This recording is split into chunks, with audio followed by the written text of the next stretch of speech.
What's up, everybody? Welcome back to the channel and welcome to another spoiler talk here on the channel. Tonight, we're going to be talking about the Super Mario Brothers movie, and I'm very excited to go into full detail about this. So if you guys have not even seen the film, I don't know what you guys are doing, honestly. Go check it out.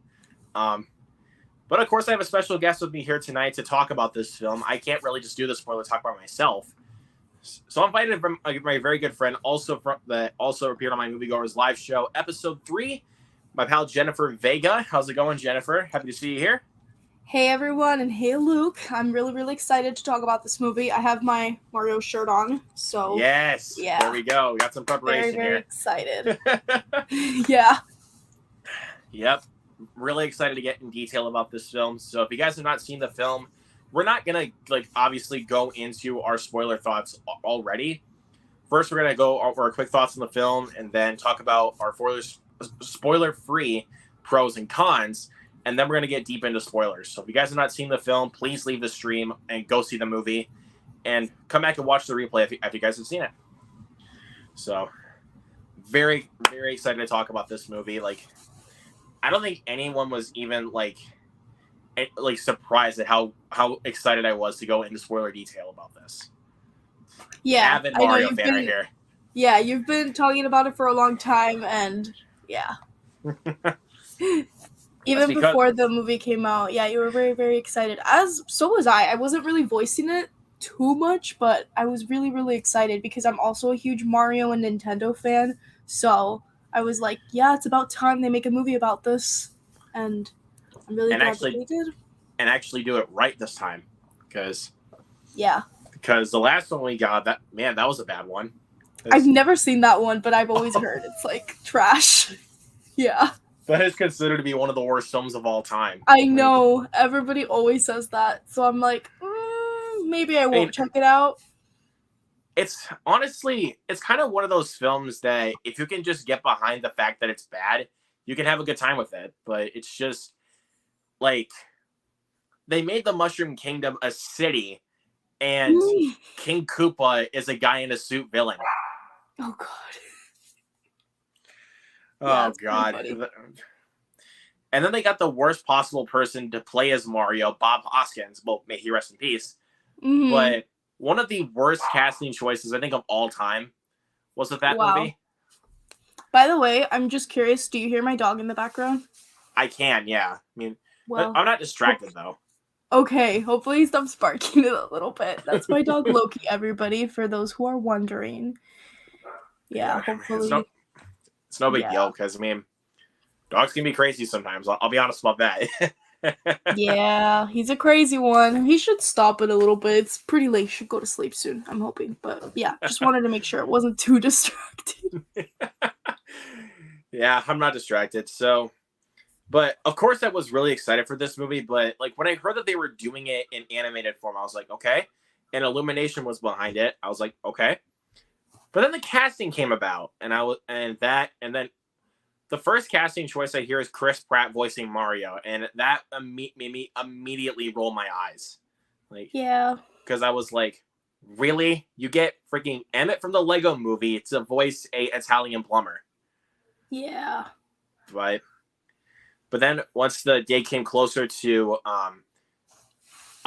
basically at New York Comic Con, they were posting Mario Brothers trailer, and once we got to hear the voice for Chris Pratt, I was like, oh, okay.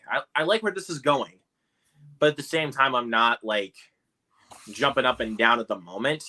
Right. It's until we got that. It was that second trailer that got me immediately hyped. Because they kind of gave you stuff that they're going to show in the film. Thankfully, they didn't give away every surprise yet. Yeah. So. I was one of those people who really didn't pay attention too much to the trailers, which I was really happy about, because when I watched them back after I watched the movie, I'm like, yeah, I'm glad. I mean, even though, like you said, I don't think it gives too much away, there's still certain nice surprises that I got from the movie from not really paying attention to the trailers, especially because I hadn't really heard his voice before, because I think I maybe saw I maybe had seen the trailer twice, but it wasn't really willingly. I never really went searching for it. I wanted to go in as surprised as possible, and yeah, Chris Pratt was also something I was a little hesitant about, but when I was watching the movie at least, I could barely hear his voice. I think after like the first 5 or 10 minutes, I was like settled on him as Mario, and I think that worked pretty great. Absolutely. And there is a joke that we're going to get into in our spoiler talk for the film, but we'll get there. So let's hit these comments early before we get started. Cineviews in here, how's it going? Says, hi, the Mario movie was good, and I made a wonderful review on it. Should watch it and tell me how it is. Well, we'll check it out. So thank you for hooking us up with that. Jared Runner, what's going on, Jared? I prefer for Italian actors to voice the Mario brothers. Vincent Martella being Mario in Demonio David voicing Luigi. I can see that. But honestly, I honestly can't really comment on the rest of that. I actually don't know who those guys are. Yeah, me neither. So can't really give too much about that. Plus, it's voice acting, so I mean, you can't really complain too much about it because it's just voice acting. So, but without further ado, guys, we're going to get started with our spoiler-free thoughts on the Super Mario Brothers movie. So we just kind of got into our hype for the film and off the trailers. So Jennifer, since you're my guest, I'm going to have you go into your quick little thoughts about the film and what you enjoyed most about it. So I really liked that despite it having like a lot of nostalgia and I guess a lot of things that Mario fans and Nintendo fans would be really interested in and Easter eggs, I still thought, although the story was simple, and I guess we can talk about that later more in the spoiler part, I still thought it was enjoyable and like I knew what it was trying to do. I don't think this movie needed to have a overly complicated plot to be interesting because I think the simple story that they had was good because I think it had a pretty good motivation to it. I really like this movie. I don't think it's perfect by any means, but I think it was one of those movies that just like I think the run like it used its runtime well. It's pretty short and I think I was very satisfied with it and I just really enjoyed like the visuals. I think this is such a pretty looking movie and I really liked most of the voice acting as well and I just really liked it. Like I guess we'll go way into it as we continue on, but as a overarching thought, I really liked it and I know there's a lot of like debate on if the story is too simple or not, but personally I think it worked. And given that it is a kids movie and it's very much geared towards kids, I still got a lot of enjoyment out of it being 20 years old. So, I think when a movie does that, pretty great. Yeah. Because I was gonna say though, like I definitely see a lot of your points. Like, when I heard that like it was gonna be 92 minutes, that made me a little bit concerned about it because I was like, oh, they showed a lot of stuff in the trailer. So how are you gonna culminate all of that into a movie that's an hour and a half? Right. But thankfully they were able to do that. I was gonna say about the story being too simple. That's kind of the point with the Mario stuff. Like a lot of the Mario games are very like point simple A to stories. point B. Yes, yeah. It doesn't try to be like it doesn't try to stay in one spot the whole time. Like it's trying to go from point A to point B. It's trying like you said, it's just trying to. It's supposed to give Mario fans what they want. Like and it feels like it's actually made by respectful Mario fans. Yeah. Like, I do wonder, and this is like a whole other conversation, if anybody in the chat or just in general sees this movie and they're not familiar with the Mario games or the Nintendo games, like I wonder how different the viewing experience is because I do think this movie was very much for fans of the Mario games. Like they did a lot of things where it was like, oh, you know this, like I wouldn't say shock factor because I think they used a lot of the things that we know from the games effectively in the story, but like they definitely did a lot of things where it's like if you know from the games. So I do wonder because I do agree. I think they made this movie like very respected Mario fans and like people who really care about this. I do wonder if somebody who watches this and like just doesn't know or like knows very little about it, how they feel about it and if it's any different, you know what I mean? Because yeah, like you said, like the simple story, that's another point. Like the Mario games are so simple. Like it's like the simplest things ever. It's like not complicated at all. So yeah, that's why I wonder like if somebody watches this like I'm just curious. Like it's not a question that I don't know if you can answer it or somebody in the chat, but I am like interested just about Yeah, that. because like here's my thing. Like, good thing you brought that up because I was gonna tell you about this. That somebody on this medium who's big on YouTube, of course, hated this movie because she never touched a Mario game, like, ever. And Interesting. she said it was pretty much it was dumb to have more, like, it's given in one of the commercials, so it's not necessarily a spoiler. So that of Mario being in a catsuit. Like, oh I man.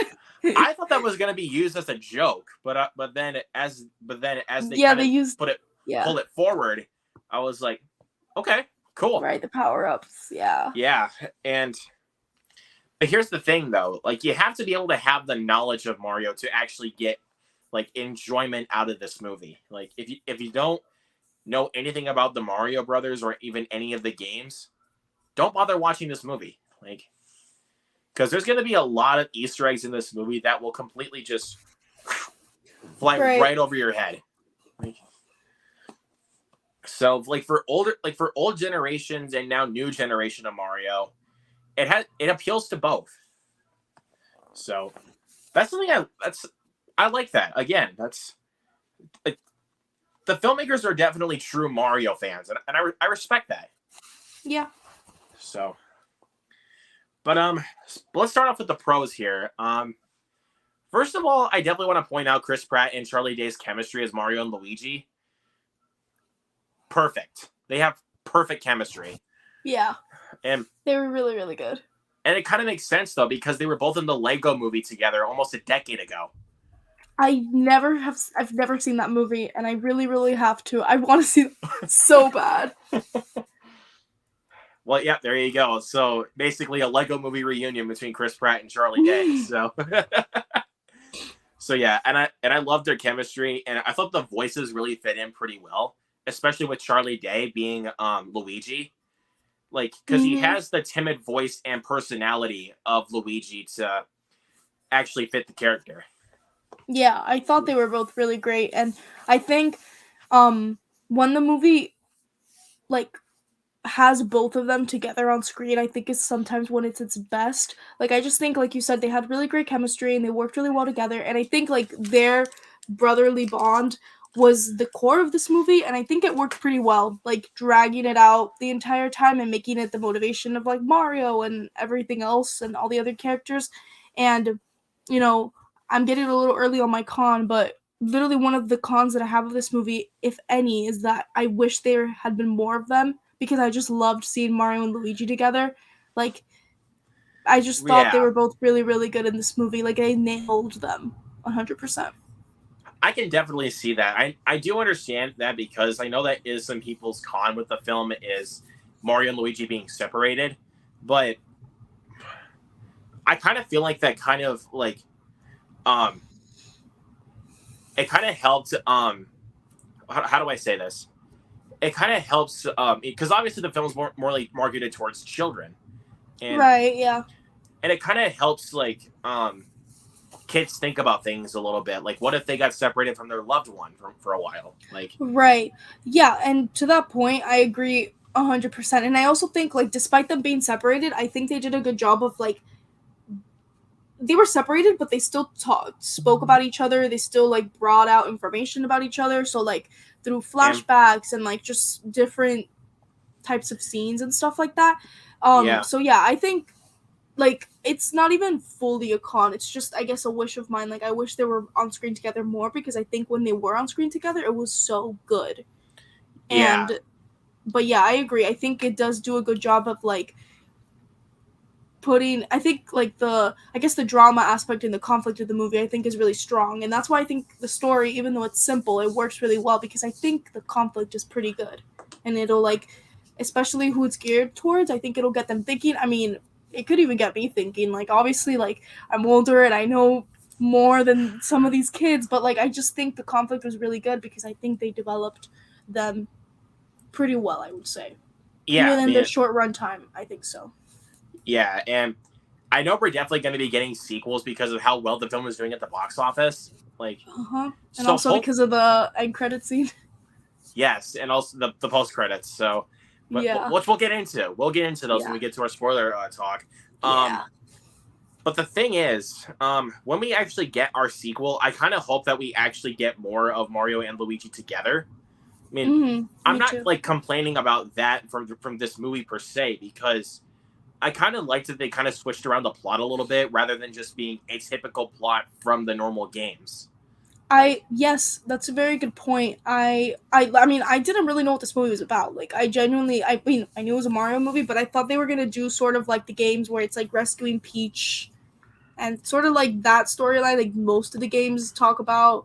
And I was very happy to know that that wasn't really the case here. It was very much about like Mario and Luigi, and I really liked the way they did it. Yeah, because let's face it, this is called the Mario Brothers, so you got to have Luigi in the movie. Like, you can't just have Mario by himself and then just being like, "Oh, hey, I had a long lost brother," or anything like that, because that would have made it completely wrong. Like, it would have been made by people just to insult their audience. That would have that would have been very, very bad. So that's what I'm saying, though. That's why they had to include Luigi in the film. Yeah. And when the plot was actually coming out of this film, it said the plot mostly said like what the games were, like Mario going to rescue Princess Peach. But then when we got to the trailers, they switched it. And I was like, very unique turn. I have to say, it's a very unique turn. So but let's get into some of the other voice acting. Anya Taylor-Joy as Princess Peach, I honestly felt was the best casting. Like, she was really good. I mean, yeah, and the fact that they made her the trainer for Mario, that was a good idea. Like, I know, I loved all those scenes. Like, I loved that dynamic that they had. It was so fun. Yeah, and again, we'll get into that little montage when we get to spoilers, because they showed some of the montage in the trailer, but they saved a lot of the best parts for the movie, for the montage, which I thought was really funny. Like, yeah. Anyways, Jack Black as Bowser, though. We got to talk about him. Yeah. To me, he was the best voice casting. I thought he did such a good job. I think just Jack Black in general, like, he gives it his all. And, like, I literally did not hear Jack Black. He transformed into this character. He was hilarious. Like, I just think, I love him. Loved him in this movie. Open the gates or die. Just like overly dramatic and just great. Like, I loved it. And he kind of really captures the essence of Bowser being a very menacing Koopa. Like, he captures like the essence of him from the games and also from the shows, that like the cartoons and everything, to kind of culminate Bowser. Jack Black again was a really good casting choice, but at the same time, I was really concerned about his casting, because I was like, okay, is this gonna be like his normal voice, or what is it gonna be like? And when the trailer like revealed his voice, I was like, is that actually Jack Black? Yeah. I couldn't even tell that was him. Exactly. That's why I think it was one of the best, because I love watching an animated movie and just thinking about the character and not the actor. And I was like, I literally could not hear Jack Black at all. He did such a good job. Like, he kept his voice completely hidden. Like, it's like you watch like Goosebumps and like you think that he's gonna bring that voice into Mario Brothers, but no, he didn't. It's like, nope. He just it was like two personalities. Completely disappeared. Yeah. And speaking of actors that disappeared into their role, Keegan-Michael Key as Toad. Yeah. Pleased to meet you. I'm Toad. I had to look up who was voicing Toad, and then I was like, oh, really? Like, I didn't know. And totally hidden. Yeah, like, at first I kind of just thought that it was gonna sound so weird, just like seeing Keegan Michael Key just like do the worst high pitched voice, and then because that's what I'm thinking. Because Toad has a high pitched voice, right? like, yeah. And so, and when we got to the trailer of him being revealed in the teaser, it was like, "Do not touch that mushroom, he'll die." And then So actually getting into his voice a little bit, I was like, "Okay, that's good. That's good." Like, I couldn't tell it was him. Like, yeah. So yeah, I love when the voice actors actually can disappear into their roles because it shows that they have the talent for it. Yeah. And now, an actor that didn't really do that, in my opinion, was Seth Rogen. I literally. Oh no! I love Seth Rogen. I think he was one of my. I hate saying this, like one of my least favorite parts. It's not that dramatic, but when I was watching the movie, I just couldn't get Seth Rogen out of my head. Which I don't have anything against Seth Rogen. I don't have anything against him. It was just like, you literally are doing the same exact voice you do all the time. Like, it was just like if he was I don't know. I feel like he didn't give it his all, and I think I was a little tiny disappointed by it, but that's just me. I very much just heard Seth Rogen instead of the character, and I was like, but at the same time, I kind of didn't really. I kind of figured that Seth Rogen wasn't gonna do like this big, like, ape style voice. Like, I kind of figured he wasn't gonna do that. It was just gonna sound like Seth Rogen. So like, and I kind of come around to the fact that I would just accept it by this point, because I mean, I kind of figured that Seth Rogen would just be talking in his normal voice, and I'm fine with it. Like, because I'm a big fan of Seth Rogen. Like, he's one of my favorite comedians, and anytime he's on screen in this film, he had me busting up. Like, yeah, especially the scene when he's doing those, like, especially the first scene when he appears onto the battle arena. No, we'll get into that. We'll get into that later. We'll get into that a little bit later, because I'm gonna be getting into the spoilers if I do that. But yeah, when he first appears, it is really funny. So yeah, it is. Yeah. So yeah, we'll get into that a little bit. Let's see. We also had Fred Armisen as Cranky Kong. Like, good. It was kind of an odd casting choice, but I think he kind of did fit the role pretty well. Yeah, I think he did. I don't have too much opinion on it. Like, I just thought he was fine. Like, it was good. It worked for me, I think. Yeah. Yeah, but then again, a lot of people think, like, even though a lot of people say that they got the casting choice wrong again.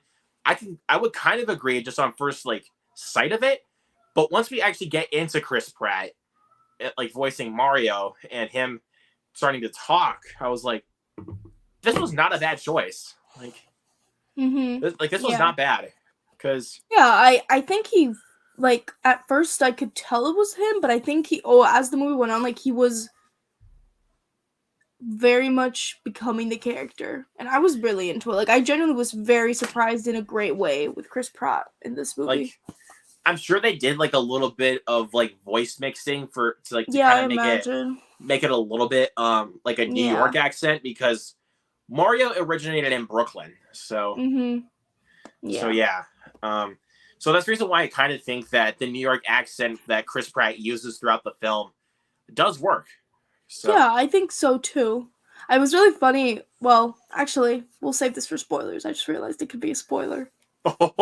Save my point. I just was gonna say something, and I'm like, is it it could. Yeah, it's not really in the trailers. I don't think it is. So I'll just save it. Because if it's because as I always say, if it's in the trailer, it's not a spoiler whatsoever, because I literally don't remember if this was in the trailer. I don't think it was, but me worrying about it, we should just save it for spoilers. Just remind me. But yeah, we'll get into that. I'm trying to think of but also the animation. Come on, guys, the animation is beautiful. Yep. Illumination has been doing a lot of great work, I think, for a while. And this was just gorgeous, like, from the character designs, but also just like the actual world and everything. And it was like beautiful. I loved it. I saw this in IMAX. Yeah, with like a big screen. Yeah, they got the Beautiful. Mushroom Kingdom down to a T. They got it Yeah. they got it just right this time. And Yeah. they got the character designs just right. I mean, the toads look perfect. Like Yeah. completely spot on from the games. Like Yeah. look at those characters and then look back at one of the games. Perfect. Yeah. I can definitely tell they kind of made Mario and Luigi a little bit more Americanized, since because they were both played by American actors. But at the Yeah. same time, I kind of I can feel see that. like because the thing is that technology has evolved. They're going to do something a little bit different and not just Yeah. make it Especially too completely the same. how they set up the story from like New York to the world. Like, I think it makes sense. Like the slight like Yeah, adjustments that they made. yeah, and then also going into Bowser's Kingdom, which looks Oh yeah. lavish and creepy. Like, Yes. Yeah. oh Oh, so good.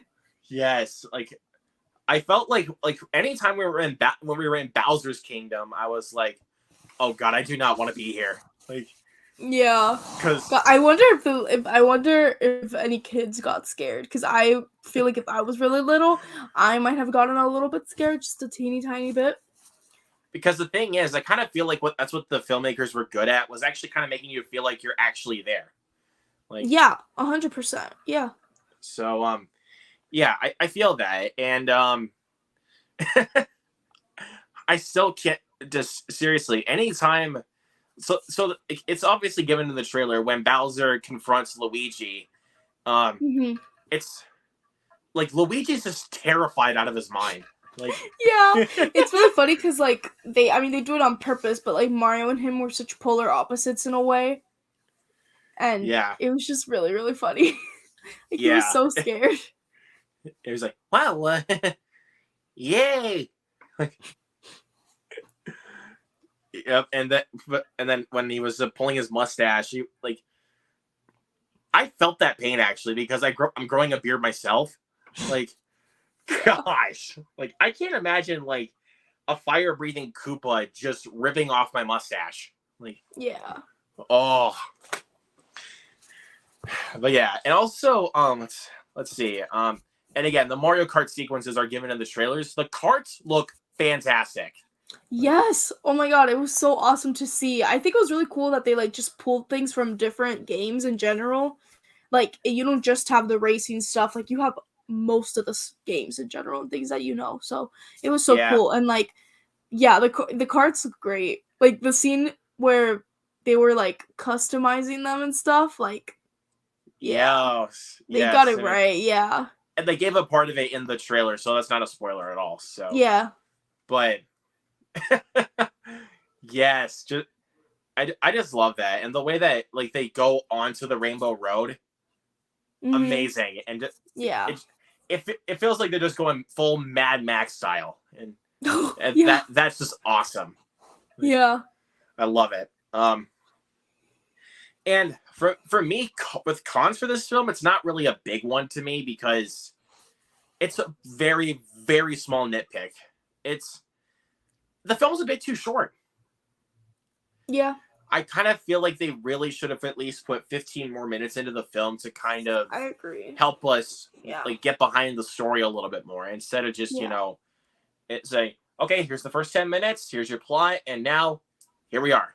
Like, Right. Yeah. And the movie does this thing, I think, where it's a little too convenient and predictable, but I get why it's like a kids film. It can't get too like we've talked about crazy and stuff. But I think they should have I think stretching it 15 more minutes would have actually been perfect. Just to get like some finer like character details in there, some other sequences and stuff like that. Because I don't think it was rushed. I just think it was I kind of wasn't, short. yeah, I didn't say it was rushed. It's just I was meaning like it was.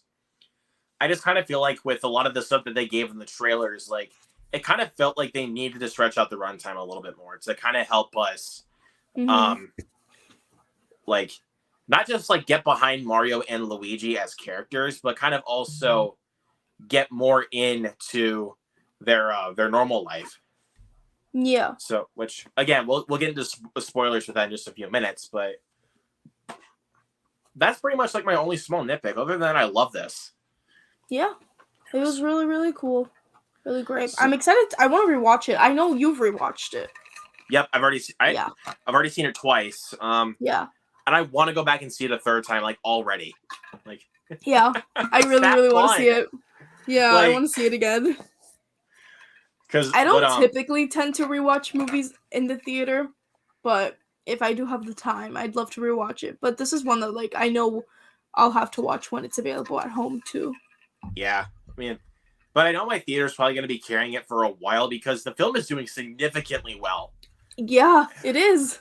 So, come on, you guys, help it crack that $1 billion mark. Yeah. Come on, please. I feel like it will. Anytime now, it will.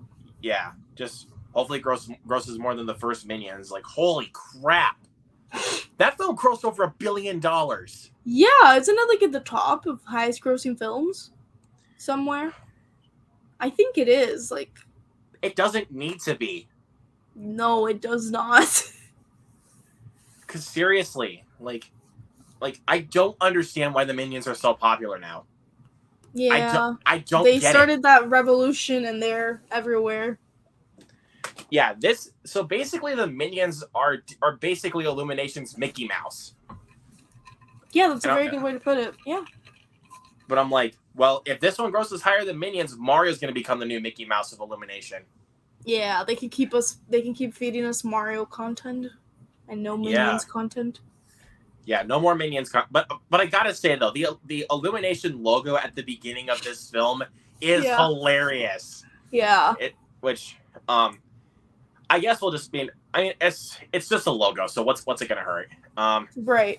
So basically, it's a parody of Mario Kart with the Illumination logo, like da da da da. It was so good. And then one of the Minions, he blasts his engine, and he's like, oh, and then boom. Yeah. He just blasts off. Yeah, just like in the games. Yep. Like you get started with a bad start, and then you just go full speed ahead. Like, I loved it. Like that's like one of the only times when it comes to the Minions where it really will make me laugh. Like no matter how many times I see it, it'll make me laugh. Yeah. But other than that, with the Minions, I don't find them funny.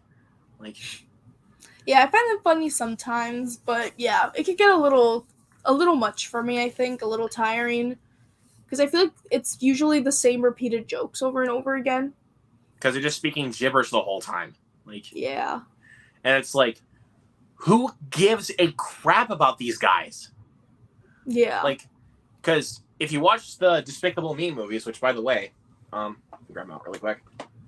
Like, if you watch these films, like, you want to know why these films are good? Because it's focused on what it should be focused on. This guy right here. Right, Gru. not the Minions. But now we have some other Minion movies.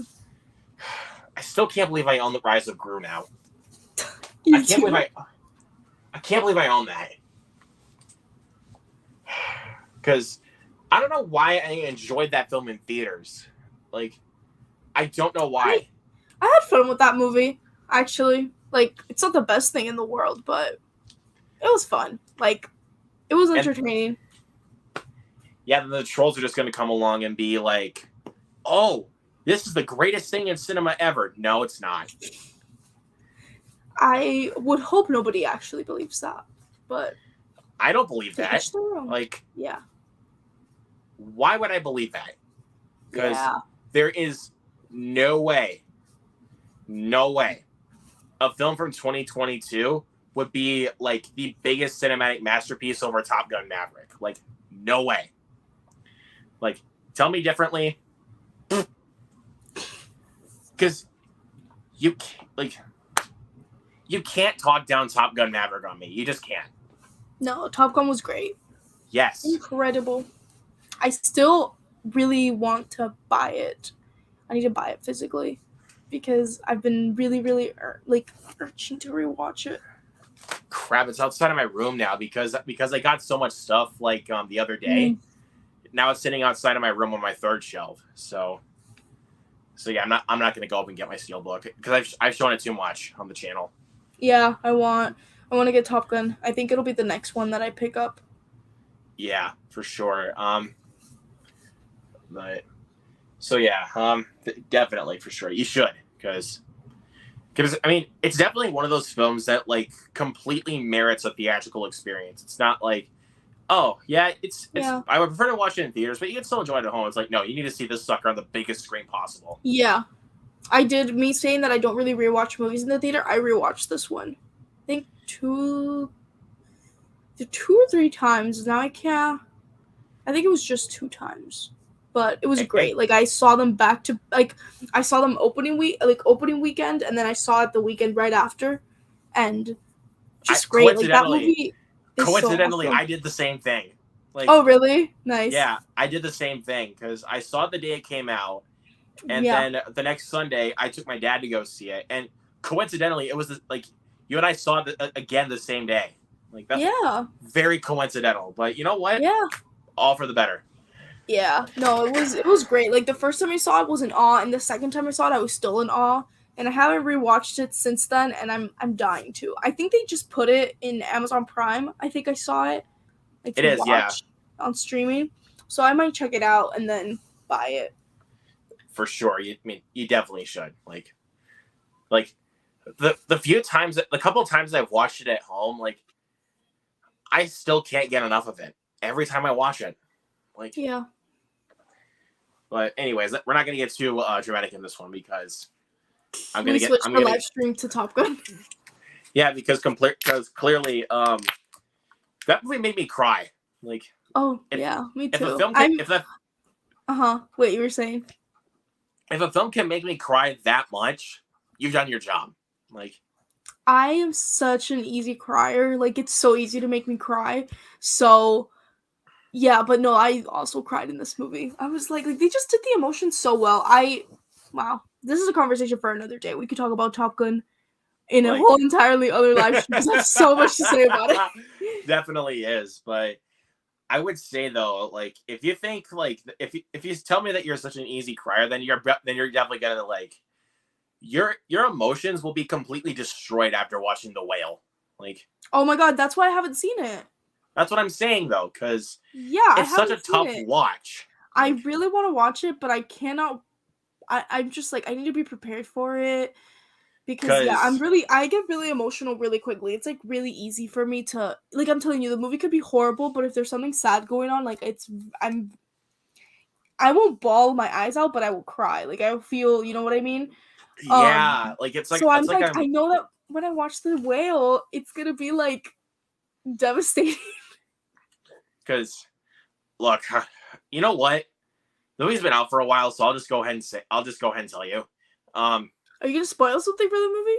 It's not the ending though. I'll just tell you that. Like it's not the ending. It's just one small thing in the film. Can you not tell me? I really want to be surprised. I literally don't know that much about the movie, and I wanna.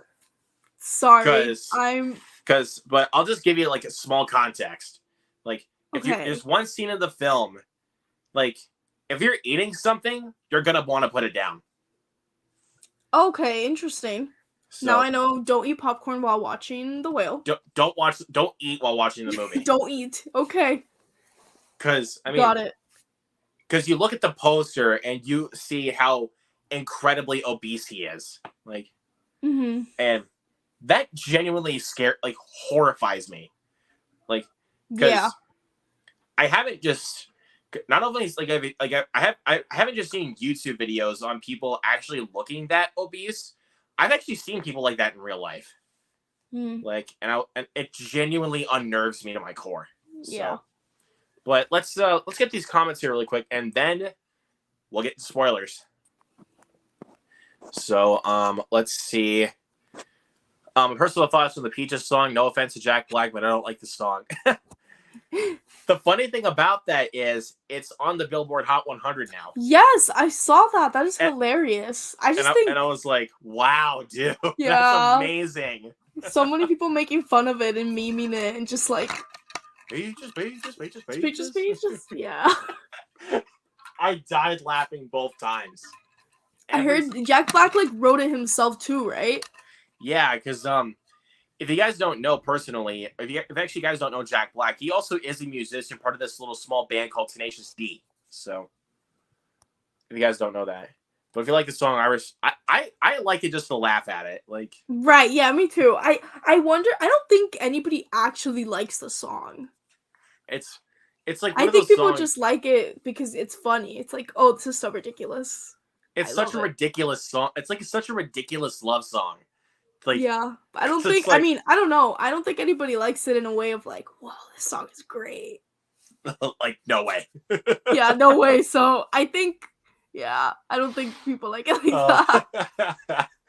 but my best friend was actually able to tell that was Jack Black when he was singing though, because he knows a lot about Jack Black. So Interesting. so Tracy, what's going on, my friend? Thank you so much. Hello. Says, hey gang, love you. Oh, thank you, Tracy.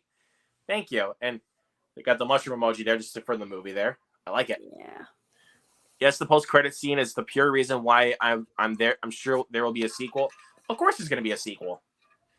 And probably a huge franchise, like of spin-off Yeah. movies.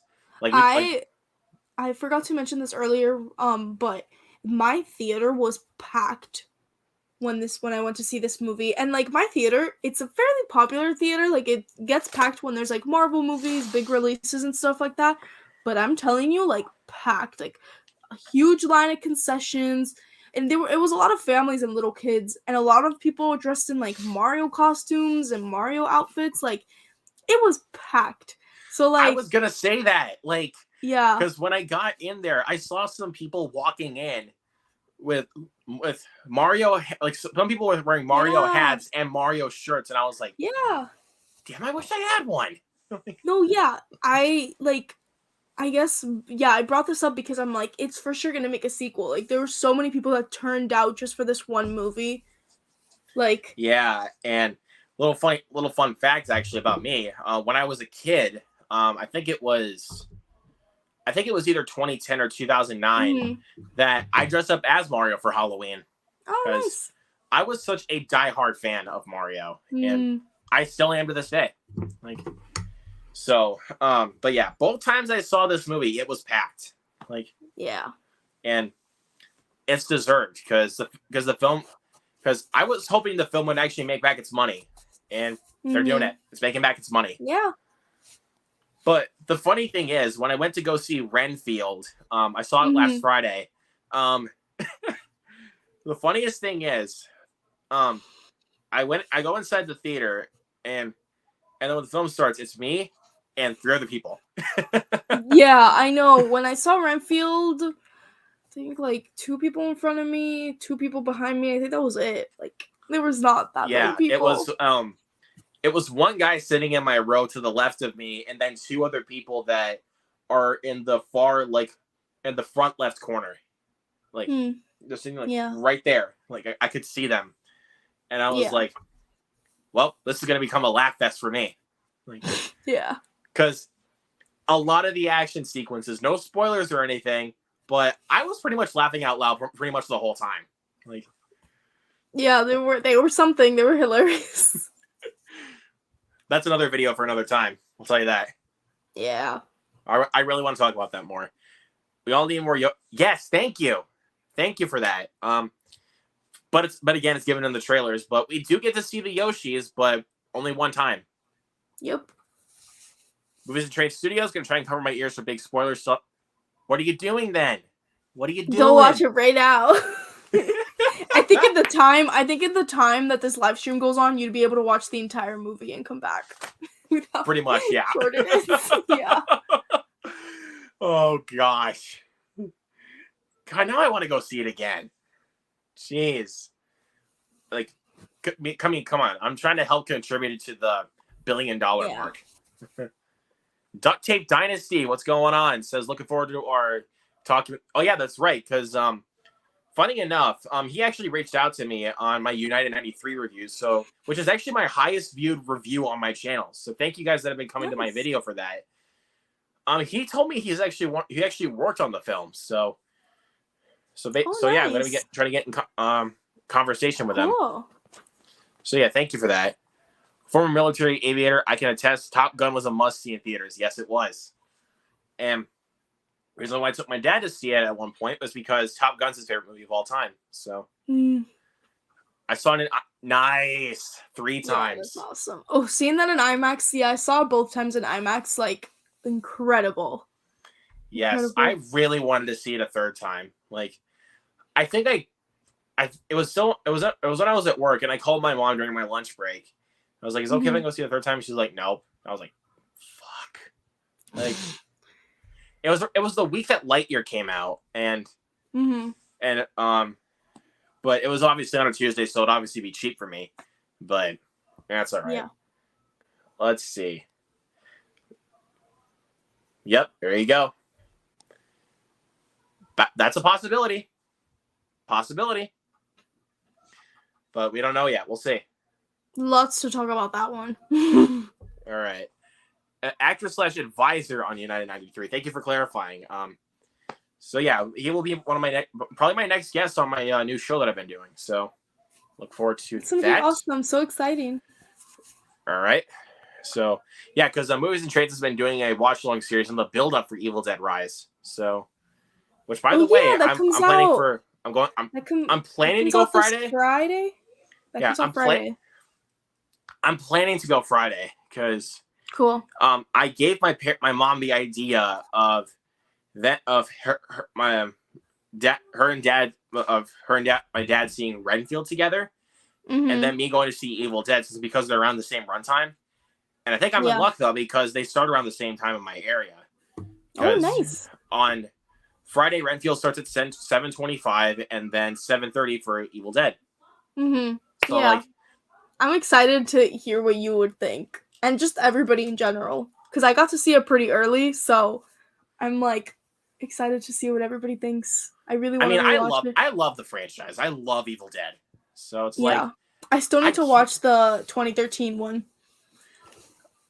Yeah, that's the plan for tomorrow at least, if we actually can still work it out, is to watch this one. Cool. So, because we already did the first 3, so and yeah, we can do that. Let's see. So, guys, that is our spoiler-free thoughts on the Super Mario Brothers movie. But first, though, before we actually go into our spoilers, Jennifer, what would you give this film out of 5? Out of 5, 4 out of 5. All right. Now, technically, I gave this film on my letterbox. I gave this film a 5 out of 5, but I didn't quite give it my perfect score though, because my perfect score is at 100%. But if I give the film a 98 or 99%, I still give it a 5 out of 5. So yeah, you just round up the stars. Yep. Because from 90% to 97% on my scale is a 4.5. So all right. So yeah, so technically I did give this a 5 out of 5, but if you're actually logically thinking about it, it's a 4.75 out of 5.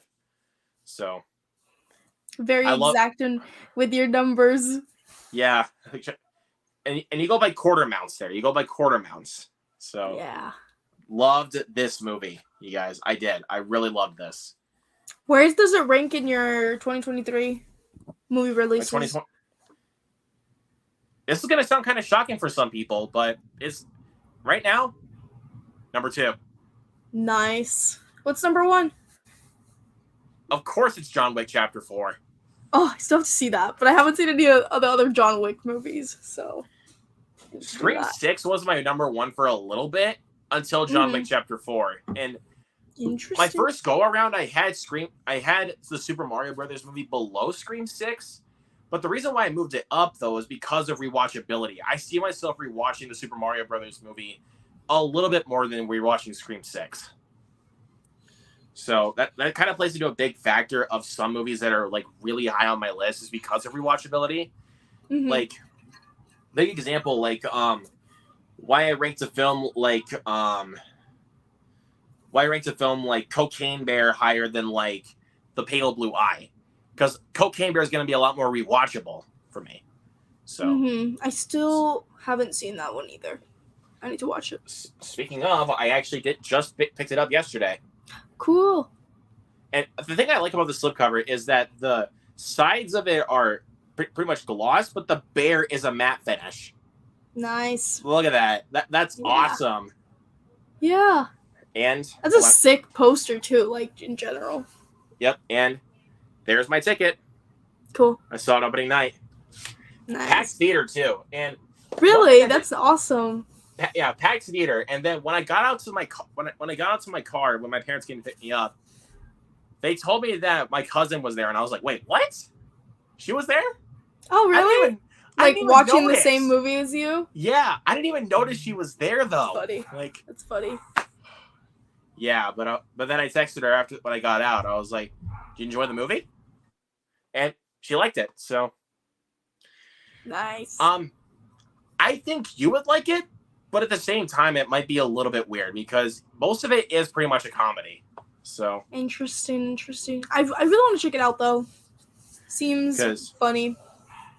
It's really funny. Like, yeah, even getting to see Ray Liotta in the film.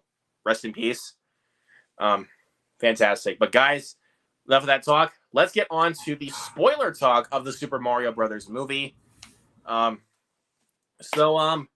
first things first. The opening scene to this film is basically what you saw in the first trailer. Bowser comes to the Penguin Kingdom, and basically he actually retrieves the Power Star. And if you actually get the Power Star, you're pretty much invincible. And I just love when the Penguin army comes in, like, and they start throwing snowballs at Bowser, and he's just like.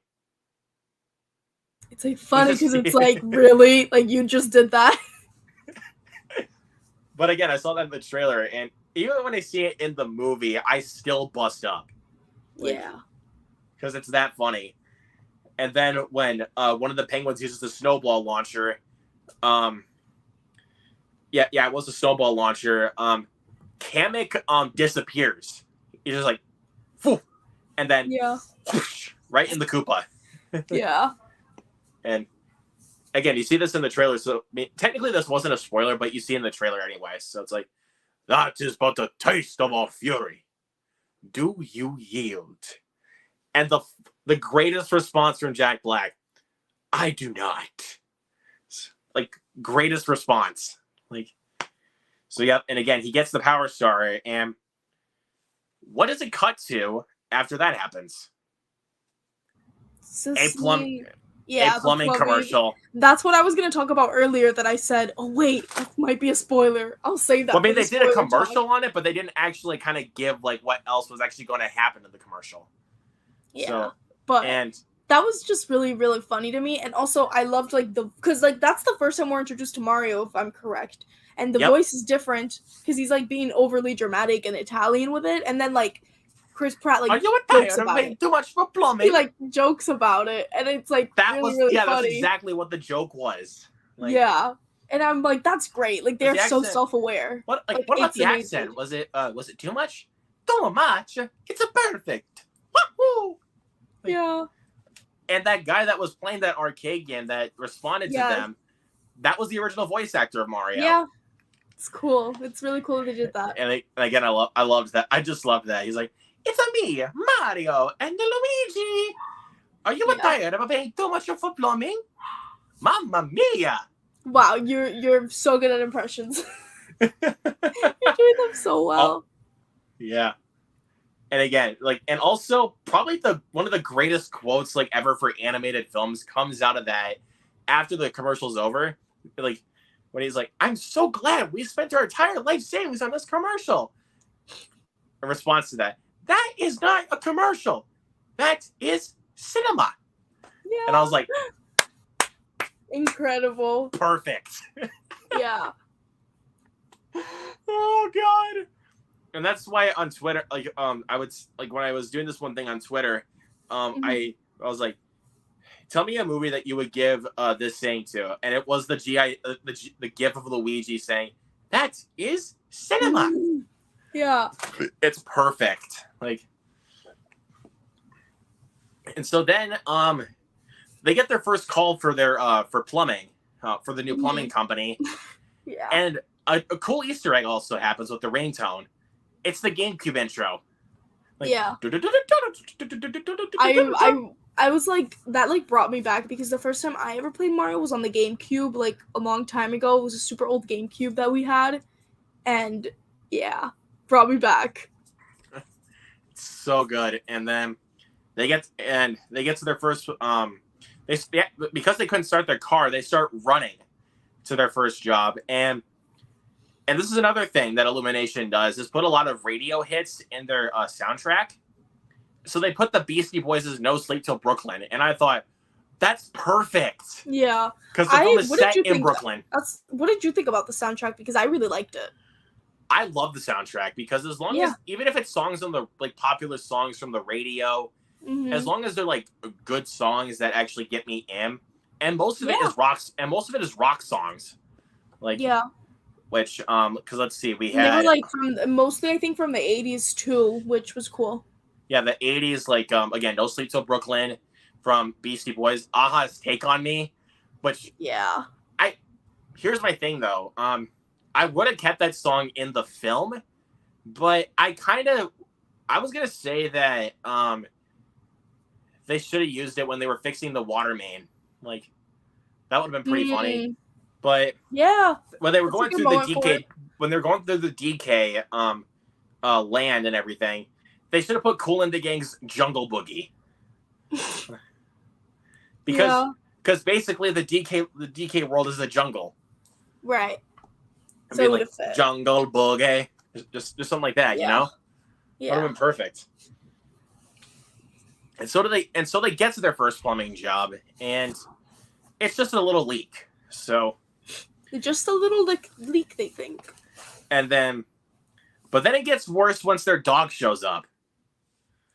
Because, I mean, I was gonna say, like, because the way that I would approach them, like, if I come across my bathroom looking like an absolute mess because of that, I would ask them what exactly happened, and then I would just talk it out. But the weird thing is that they just cut away from it after that happened, and once the dog just starts charging at them, the bathroom becomes absolute chaos. Like completely wrecked and destroyed. Like, water's flooding everywhere. It's like, and the dog is still chasing after them. And then the funniest thing happens. Like, once Mario and Luigi dodge him, like, because he starts attacking again, they dodge him and he goes out the window. Yeah, it was so funny, like unexpected too. And Luigi, I think it was either Mario or Luigi, used their plunger to get the dog. Yeah. Like had the plunger like up to his butt and then bring him up. Like, yeah. And it was funny because like it was happening, but the owners weren't paying attention because they weren't even seeing that happening right behind them. Yeah, because they were like, huh, nothing new here. Like, yeah. Okay. Anyways, I'm digressing too much. So then after that fiasco's over, they go home and they have dinner with their family, and the character designs for their family looks really good too. Like, for sure. And they get some Alfredo, I think, or it's pasta, whatever. And mushrooms are in there. He's like, and Mario's like, I hate mushrooms. I love how that like simple idea came to play throughout the movie. Yes, for sure. Hating mushrooms. And some of family members were talking Mario down about his commercial, and after, like, honestly, I felt bad. Like, I kind of felt bad for him. They did a good job with that. Yeah, making you feel like empathy for him and feeling bad. Because, I mean, how would you, like, so it's like, you see, like, it's like, my family sees like, if I do, like, a commercial or something like that, promoting, like, what's a good example? Like, why you should buy physical media, something like that. Like, and they say I look like a joke in that. And like, I would feel bad. Like, 'cause I would just be like, well, thanks for nothing. Like, and I would do the same thing that Mario does. Just walk up to my room and then, and again, and this part actually shows like why Mario and Luigi are good brothers. Like, Luigi just comes into his room just to cheer him up. And I'm like, oh, like, anytime that happens, like with a film like that, it just warms my heart. Like, yeah. And then they get the news that Brooklyn is in a water main. So So they go to try to fix it. One of the guys holds down the sewer thing, and then he's like, "I got it," and then boom. He just it just goes boosh. Like he just disappears. Yeah. And so they go down to the sewer to try to fix the main, so that way the city is done and actually fixed. Then they get sucked into the warp pipe. Mm-hmm. So then that's the first time when Mario and Luigi are completely separated. Yeah. And we get to the Mushroom Kingdom, and that is when Toad is introduced. Yeah. Toad is so funny. And then it's just really funny because he's literally surrounded by something he doesn't like, mushrooms. Yeah. Yeah, just something like that. And then so this is not a dream. Ah, that hurt, right? Yes. Definitely not a dream. Like like I saw that in one of the commercials for the Super Mario Brothers movie, and even when that scene was still executed, I laugh because it's like, yeah, that was unexpected. Like, because he just hits him with a stick. Yeah. And then Toad kind of explains exactly like what's going on, like why his brother, like what's going to happen to him if they don't rescue him. Mm-hmm. And then it cuts to Luigi. He's in the Darklands, and then Easter egg of dry bones. And the dry bones were freaky. Like, yeah, you know, we were talking about like how Bowser's World was creepy, and like I would have been scared as a kid. I also would have been scared as a kid seeing the dry bones. Like the way they filmed those scenes and like edited them too, like the dramatic tension was great. And the way like when Luigi knocks one of them down, like anytime you like jump on a dry bone, their body will decompose. And once, but then the craziest thing happens, they will reform. Like, yeah. And that's great. Like, he was just like, you just got a Luigi, and then his eyes just go like bing. Like they just open back up. And it's like, no, no. Yeah. And so he makes his way to the castle, but what happens? The Shy Guys are there. So, yep, he is screwed. Yep. And then it's really funny because like it just, in a way, it just keeps getting worse and worse for Luigi, but like slightly more entertaining and more fun for Mario. So it's like total opposites. Yeah, and I kind of like that they kind of space it out a little bit, where it's like, well, Luigi's now doing this, and Mario's now doing this, and because it'd be like if it was Luigi's story first, and then going to Mario's story, I'd be like, that's a little boring right there, but they space it out, they space it out perfectly, like, and then let's see, so Toad and Mario are just obviously going through the Mushroom Kingdom to go see the princess, and once they get to the pipes, this is literally like where I start busting up laughing again, like. Because I figured because it's the Super Mario Brothers that they were going to do a joke on warp pipes. Oh, of course. So they had to. So he goes through the pipe, and then he falls down, and then just goes through another one, misses, goes through another one, another miss, goes through another one, and plop. Sorry, and he's my like, camera. Oh. Okay, it's back on. Sorry, that was okay. Weird. You're good. On my end, it turned off. Yeah, and so okay, sorry about that. But anyways, like after like the next warp pipe, he goes through the red one and then just plop, and then he's like, it's really funny too, the scene. Yeah, when it like zooms out and you see just how many pipes and like places he could land. Yeah, and again, his funniest remark on that. Oh, come on. Like, yeah. But then once he gets to the actual warp pipe to get to the princess's castle, he is exhausted. Like, he's just like, oh. But when we get to they get to the princess's castle, and then obviously, and I thought like when Toad pulled out his little frying pot, basically, which is his weapon. I thought he was just gonna whack the crap out of those toads. Yeah, but that would have been really funny. But then the funniest thing happens. He basically starts a campfire as a distraction. Yeah. I was like, And he oh god, gets please, them oh god, they're totally gonna beat them. entertained. And I thought to myself, oh my god, he's gonna beat them up, and then it's like, nope. Yeah. So he goes in, and the other Toads think he's an intruder. So, but the funniest thing, like when he encounters Peach, is like princess, and then what happens is like he catches him, but flips him over. Mhm. And I was like, damn, Peach. Like, Yeah. She was and like an icon the yeah, entire time. and so after they get introduced together, Mario tells Princess Peach that his brother is in the Darklands, so he needs to save him. But this is probably one of my favorite, like, it's definitely top 3 favorite parts of the whole movie. The training montage comes into play. So Peach kind of shows him how the course will work for training, And she does and it then, super easily. of course, because she's the princess, and then the power-ups usually help him out. So like as Peach explains to him, so she hits the box, and then what comes out of it? A mushroom. And then he's like, what really, the hell? a mushroom? And so he tries to he's like, do I really have to eat this? Like, and then Peach just shoves it in his mouth, and then he becomes big and strong. And then this whole montage happens of basically Mario getting completely wrecked. Yeah, and it's so funny.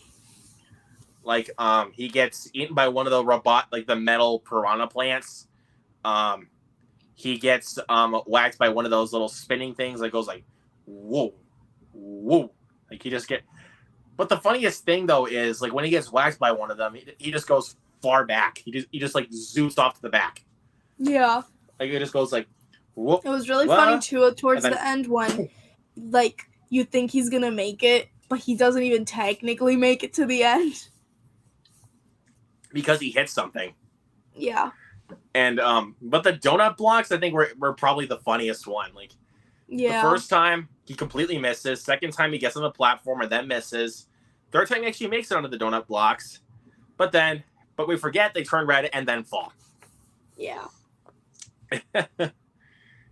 And so then obviously after training is complete, I think again it kind of cuts back also to Bowser with his army.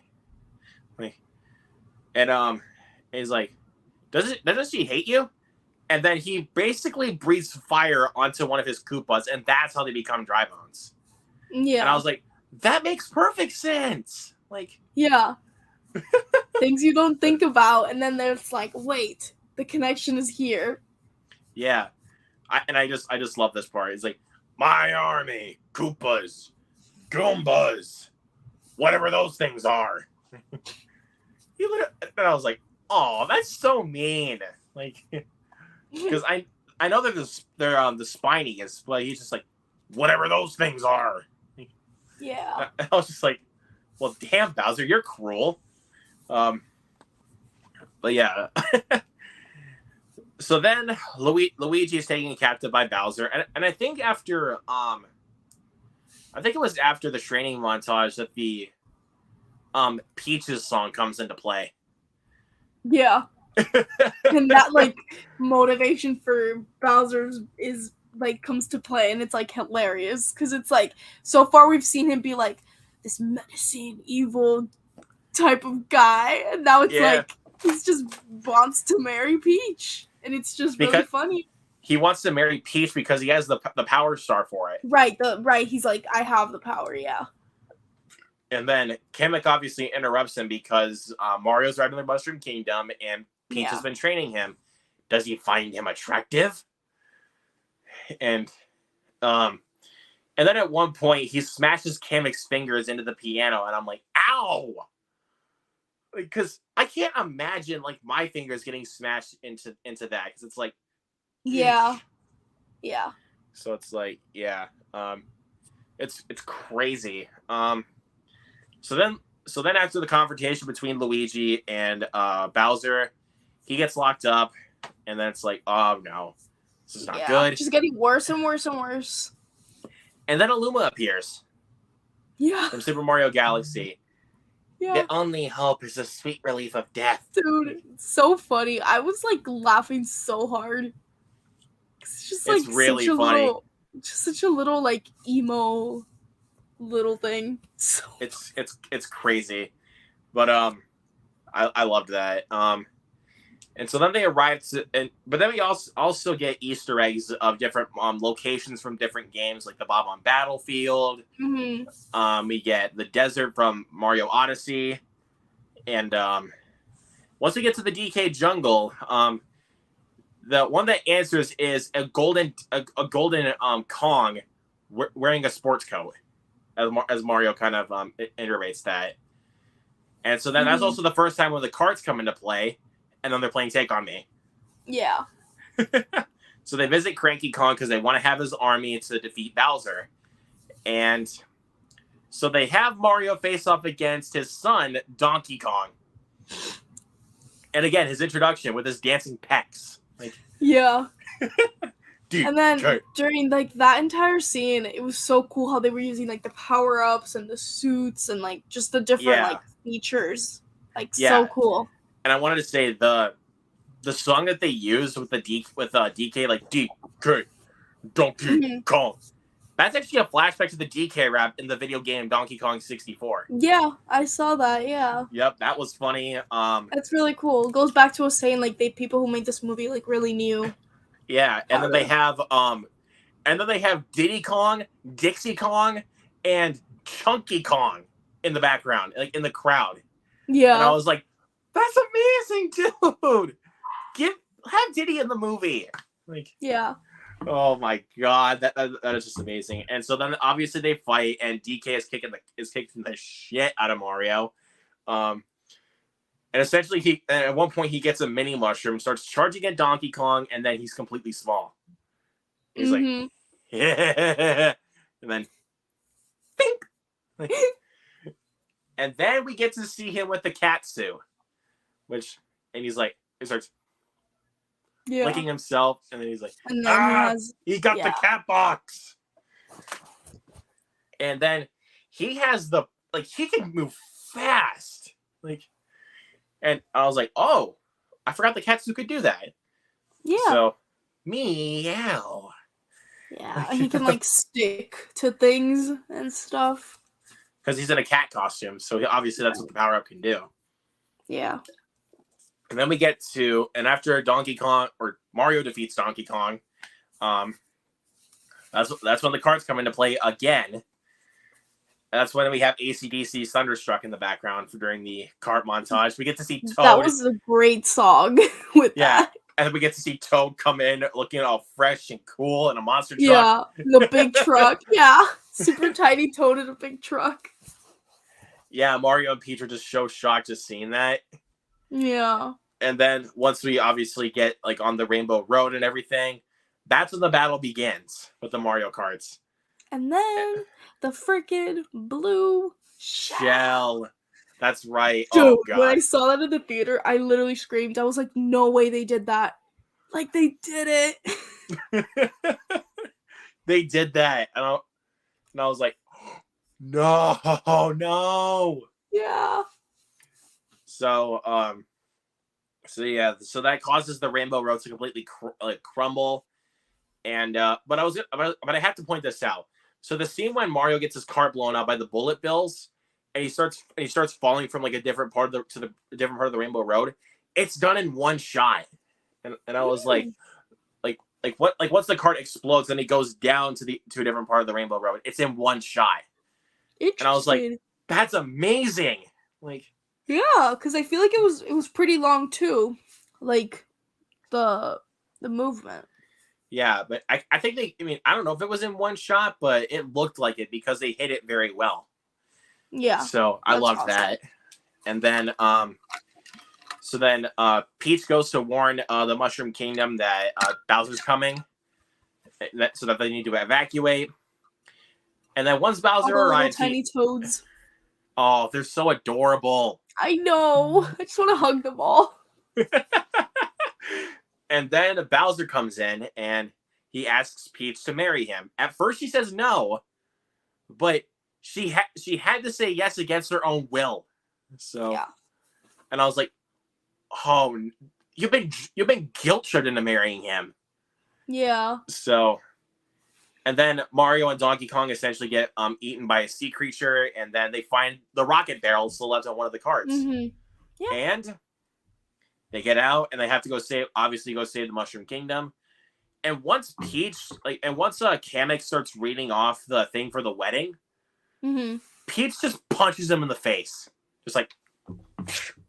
She was like ready for it, for that moment. And we get another power up. And what is it this time? The Ice Flower. The Ice Flower was so cool. She freezes Bowser, and she freezes the little thing that hooks around the for the cells and everything. Mm-hmm. And a lot of the Kongs are in there, and even Luigi's there. So, and then Aluma was just like, because Luma really wanted to die. Yeah, he was like, I'm over this. Yep. Because you tried too hard. And then Mario and Bowser are basically find that a lot of Bowser's minions have the item blocks. So they get one of them, and Mario, of course, just gets the mushroom, of course, like always. And but the coolest thing happens there. Donkey Kong gets the Fire Flower. And that looks amazing. I was like, wait, Donkey Kong doesn't have that, but who cares? Yeah. Who cares? That's amazing. It's cool. I love it. And then I think it was after he loses his power, like he hits another item box, Tanuki suit. Mm-hmm. And I love the look of the Tanuki suit in the movie. Yeah, it was great. So flies up, goes to save his brother, but then what happens? Bowser sets the big bullet bill to destroy the castle. Yep. And Mario gets it. Mario gets the bullet bill to the warp pipe. You asked for it, and he basically blows it up. Like once it gets there, he just blows the entire thing up, and then they get sucked back into Brooklyn. Which, that was cool. I didn't think they were going to do that, but I really liked that they went back to Brooklyn. Thankfully, they didn't give that away in the trailers. So, and then Bowser has lost the Power Star. He's like, Mario, and then once the final battle comes into swing, again, Mario and Luigi are reunited. They after Mario is completely beaten by Bowser, he just feels so defeated. And I'm like, oh crap, no, come on. And then a flashback to the commercial comes in saying to save Brooklyn. And I was like, that's good. That's a good way to do it. Yeah, it was really, really good. Yeah, and then when Mario again, he's close to dying, but Luigi saves him. Yeah. Just with the sewer pallet, he saves him. It was really, really, really good moment for his arc and their arc in general. And once the thing was melting, they get the Power Star. And they are kicking the crap out of Bowser and his minions. Yep. But then once okay, I gotta try to calm down. But the funniest thing happens after Bowser is just completely defeated. Peach feeds him a mini mushroom. Yeah. And he is completely tiny. He's like, I told you I would get you a pet turtle. Like, oh man, that is just great. I loved it. So then they're deemed town heroes of Brooklyn, and then the next morning happens, and they get ready for their plumbing job again. But where are they plumbing now? Let me guess. The Mushroom Kingdom. Yep. And so they become worldwide sensations in the Mushroom Kingdom, and that is just incredible. And it was a great way to end it, and it gets me very excited for what they'll do next. Yep. And then before we forget, we got to talk about the post-credit scenes. So first post-credit scene is obviously the mid-credit scene. Mm-hmm. Bowser's in the jar playing his piano, Yeah. and then I mean, it doesn't even like play into the fact that he's still small. It Right. makes It you think that reveals he's it still later. big. Yeah. It And reveals it at the end. it reveals it later, and one of the toads comes in and is like, "Shut up!" Like, Yeah. and then it's just like, "Well, you don't tell me to shut up." Like, this movie had perfect comedic timing. Like, Yeah. it really did. And then this is probably the biggest spoiler of the entire movie: the after credits. Yeah. So they're back in the little main, like, where they got sucked into the warp pipe. It's panning over, like, very slowly. And what's appearing there? Yoshi egg. A Yoshi egg. And I was like, dude. Yeah. Dude, I know. I was very yeah. hyped. Yeah, I was very excited. Like, I was so happy they brought in Yoshi. But at the same time, I was a little bit disappointed, though, because I was hoping we would actually get a first look at Wario and Waluigi. Yeah. I guess we'll just have to wait for next time. Oh, but we need to see, like, who's going to be cast as Wario and Waluigi. I would love to see David Harbour as Wario, because he kind of has that charismatic voice to him. Yeah. And I'll take Steve Buscemi as Waluigi. Like, that'd be actually pretty great. Yeah, just there you go. Then you have the greatest cast of all time. You got Chris Pratt, Anya Taylor-Joy, Charlie Day, Keegan-Michael Key, Seth Rogen, and Jack Black, and then David Harbour and Steve Buscemi. Mm-hmm. Greatest cast of all time. But the thing is, though, I mean, I know Yoshi just makes Yoshi sounds and all that. Who are they going to get to play as Yoshi? Yeah, it's a good question. I don't know. They need to obviously have a high-pitched person to voice as Yoshi. Yeah. But I don't really know anyone that can really voice Yoshi like that. Like, I'm looking at my shelf to kind of think of some cast, but to voice that, but I can't. Like, I can't think of anybody because, like, Yeah. But if they could do that, obviously, they need to have the talent and the high-pitched voice to do it. Yeah. But I loved that reveal because the two people that were sitting next to me, I got to talk. I actually did chat with them for a little bit before the movie started and everything. Mm-hmm. And I didn't know them, but I kind of became friends with them as the movie progressed. And then I told them that there was 2 post-credit scenes, and I hadn't seen the movie by then. It was the first time, and I told them there were 2 post-credit scenes. And after the first post-credit, like after the first part of the credits started, like saying directed by Michael Jelenic and Aaron Horvath, some people walked out, and then after the first post-credit scene, it was just me and those 2 people. That was it. And I was like, well, good thing I stuck around. Yeah. Oh man.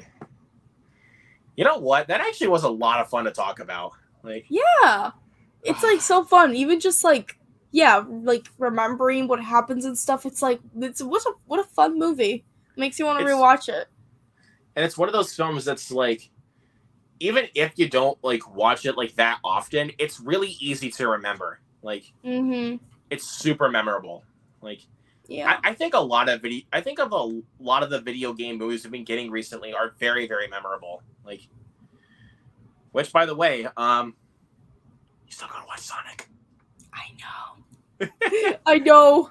Sitting on my shelf. I know. I sent that to you, so. Yes, I know. Yeah. Yeah. With Everything Everywhere All at Once, which I'm very, very happy I have. Yeah, because you were the winner for my giveaway, so. Yeah. And again, congratulations on that. I'm glad you were able to win that. Yeah, thanks. But the thing is, obviously, because obviously it's my account and everything, I get to choose who wins. But I kind of wanted one that kind of stuck out to me, like one that's like, okay, let's see. And you chose Midsommar as your favorite A24 film, and I was like, I don't hear anybody saying that. Yeah, it is. Nobody says that. A24. I know. And I was like, you know what? For a first time giveaway, yeah, I'll give it to you. Thanks. No, So I'm very, after very that, happy. so after that, so when I I still need to did watch that, Sonic. so and I was gonna send the Sonic movies to you anyway by that time, but um after you won the giveaway, I just decided to send it to you as a surprise gift. So Thank you. I of, appreciate it. of course, so just let me know when you get around to watching those, because Yes, I I need to watch it soon. I need to. I swear, I need to. so let me know when you get around to them, because I think you're gonna have a good time. So let's see, let's see. I'm gonna hit these last few comments. Oh, he's talking about the Evil Dead watch along tomorrow night. If it's still That happening tomorrow? we'll see what happens though. He has to let me know about it. I So might be getting home late tomorrow, but I'll keep you posted if all anything right, changes. Yeah. John Final McForce season is really Fabulous. kicking my butt. Yep. Mm. I definitely see that. I definitely see that for sure, because the Yeah, I last have part of like my high school was like busy as crap. Like yeah, I graduate college next semester, so I'm taking a bunch of the bigger classes now, like my final big classes, and it's like a lot. And I'm working on like a couple of stuff for a film competition, film festival. So it's like yeah, a that lot makes a going lot of on. sense. Yeah, a lot going That on, makes a but it's lot of sense. exciting. So yeah, and I'm glad it's working out for you. So I'm very happy about that. Thanks. So let's see. John McForce Fabulous. I agree with that right there. It's awesome. I agree with this too. Cocaine Bear was so much fun. Absolutely agree. I kind of feel like Cocaine Bear is being underrated now, in my opinion, because I feel like a lot of people are just being like they're just crapping on it for no reason. But I don't know. People just find a lot of crap to complain about. Like a lot of people complain about like Shazam 2 because it doesn't matter anymore. It was fine. Like Yeah, that one was fine.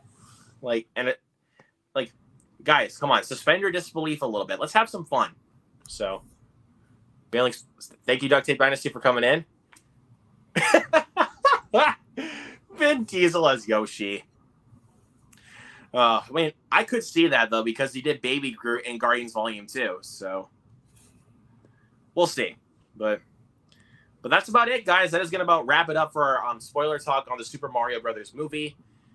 Thank you to everybody tonight that came into the chat, and thank you, Jennifer, for helping me out to talk about this movie. Yes, It was of a course. ton of Thank you fun. so much for having me. I had fun. Absolutely. And let everybody know where they can find you, my friend. Yeah, you guys can find me over on Instagram. It's Jennifer X Vega _, or on YouTube is mostly where I am.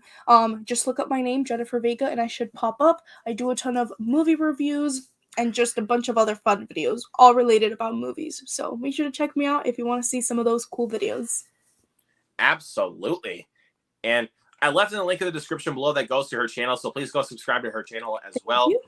Absolutely. And why not? Hit that subscribe button for me as well, because we're nearing it at 400 subs. So if you guys can get me there by the end of the summer, I would really appreciate that. Hit that thumbs up for Jennifer and I, because it's going to be a lot of fun. And again, content you can expect from me, Evil Dead Rise review, hopefully this weekend. We got a lot coming out. We also got Guardians of the Galaxy Volume 3. Give it to me. Give it to me. Fast X, we're not going to talk about that. Not looking forward to that movie in the slightest. Let's see. We also got The Little Mermaid coming out. Kind of excited, but the way that Halle Bailey's been hyping up that movie, yeah, I'm starting to lose interest. Let's see. Spider-Man Across the Spider-Verse. We're gonna be eating good this summer, I'll tell you that. So for sure. But anyways, guys, thank you all so much for coming in here tonight. Again, thank you, Jennifer, for being here. Of course, thank you. Absolutely. And I gotta say, for just one more thing, if you guys still have not seen the Super Mario Brothers movie, please go check it out and go watch it. Help it crack $1 billion. But if you guys don't have knowledge of Mario, go check out Renfield.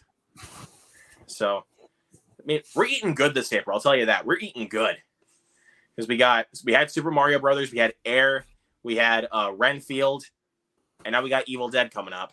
So, got a lot. So, thank you everybody for coming in here tonight. We're gonna head out tonight. Have a good night, guys. Peace.